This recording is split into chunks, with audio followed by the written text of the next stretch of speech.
Ya, jadi kita sudah mendengarkan dari hampir sekian banyak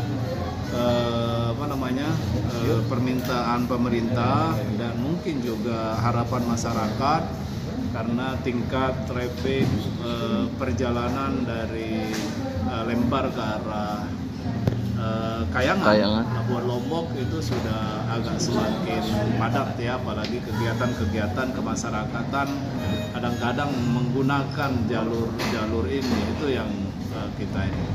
Nah, untuk terkait sama masalah usulan itu memang nyampe juga di kami, ya tinggal nanti memang menyegerakan untuk terkomunikasikan kepada pemerintah pusat.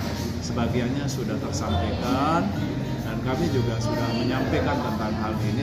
Cuman dalam bentuk apa? Apakah dalam bentuk bypass? Apakah dalam bentuk jalan tol? Ini kan berbeda penyikapannya. Kalau jalan tol itu akan melibatkan swasta untuk berinvestasi. Ya, akan melibatkan swasta untuk berinvestasi, tetapi penyediaan lahannya harus disiapkan oleh pemerintah. Jadi ketika sudah disiapkan lahannya dan butuh lahan ini yang agak berat, kira-kira di mana menjadi jalur ini harus dibebaskan, kan itu besar. Kalau untuk jalan tol sendiri itu prediksi biasanya kami melakukan pembiayaan itu hingga 100 sampai 150 miliar 1 kilo, 1 kiloan. Nah, belum pembebasan lahan. Ya, kalau sekarang aja sebagai gambaran 80 kilo dari Solo ke arah Kulon Progo itu menghabiskan sekitar 46 triliun untuk 80 kilo kurang lebih. Nah, ini juga gambarannya kalau akan kemungkinan akan menghabiskan sekitar itu kalau sampai kalau hitungan kita kayaknya 22 triliun katanya Ustaz. Iya, itu kan kalau pembebasan lahannya. Ini kalau jalan tol. Iya. Kalau jalan tol untuk ukuran yang sekarang memang dengan lebar sekian, kemudian kemudian standar jalan tolnya segala macam itu kan itu yang. Nah, kalau bypass lain cerita lagi.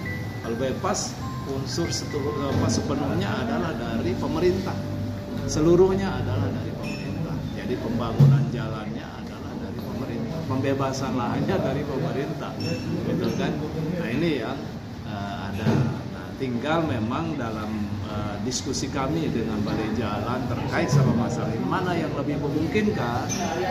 Kalau bypass mungkin kita akan bisa. Kalau terkait sama berjalan tol itu investornya mesti akan berhitung untung rugi. Kalau orang swasta akan membangun harus menghitung untung rugi. Kira-kira orang akan menggunakan lalu lintas ini kira-kira menguntungkan nggak bagi mereka. Nah, itu yang mereka harus hitung. Tingkat trafficnya segala macam sudah sangat membutuhkan baru dia akan. Nah, ini ya. Sementara kami ini juga sedang ada panja jalan tol yang memang paling tidak standar minimal pelayanan kepada masyarakat itu mereka sudah penuh. Mereka hampir semuanya mengatakan kami rugi gitu kan. Lah, padahal tingkat orang semakin padat di jalan aja sudah semakin untung mereka. Standar jalan tol itu adalah sudah tidak ada kemacetan di titik-titik itu. Nah, ini yang menjadi kira-kira akan menjadi pertimbangan. Makanya kemudian ketika ada sekarang pembangunan jalan tol yang lagi sedang kami kerjakan untuk Trans Sumatera, itu banyak pula dari investor asing juga akan turun ya, karena mereka bersaing sekarang. Mau tidak mau. Oke, kalau saran dari legislatif kira-kira mana yang pas? Yang paling menguntungkan kita harus melihat kira-kira kalau memang dari kita paksakan dari rekan-rekan swasta akan berinvestasi, ini kan kembali kepada mereka. Kalau ini kita cukup hanya membebaskan tanahnya aja, tinggal pemerintah membangun komunikasi titik yang mana akan dijalurkan. Nah, tetapi kalau yang akan dilakukan adalah bypass yang utuh pemerintah yang mengerjakannya, yang paling murah untuk sementara adalah dengan memperluas jalan yang ada. Memperluas jalan yang ada, kemudian membuat pre-over untuk titik-titik macet gitu. Itu dalam diskusi-diskusi kita dengan balai jalan. Ya kira-kira yang paling mudah dan memungkinkan adalah itu. Nah, tetapi jika harus mencari ruas baru, lahan baru ya. Nah, ini memang lahannya yang memang menjadi catatannya. Kalau lahannya sudah tidak ada masalah, maka cepat anggaran itu bisa terselesaikan. Salah satu contoh bagi kita adalah menyelesaikan jalan Senggigi ke arah Boko Putih, ke arah Lombok Timur. Itu kan sudah hampir selesai sekian kilo, hampir sudah selesai, hanya tinggal tersisa 7 kilo aja. Karena rupa-rupanya masyarakat belum siap membebaskan arahan yang ada di sekitar itu gambarannya.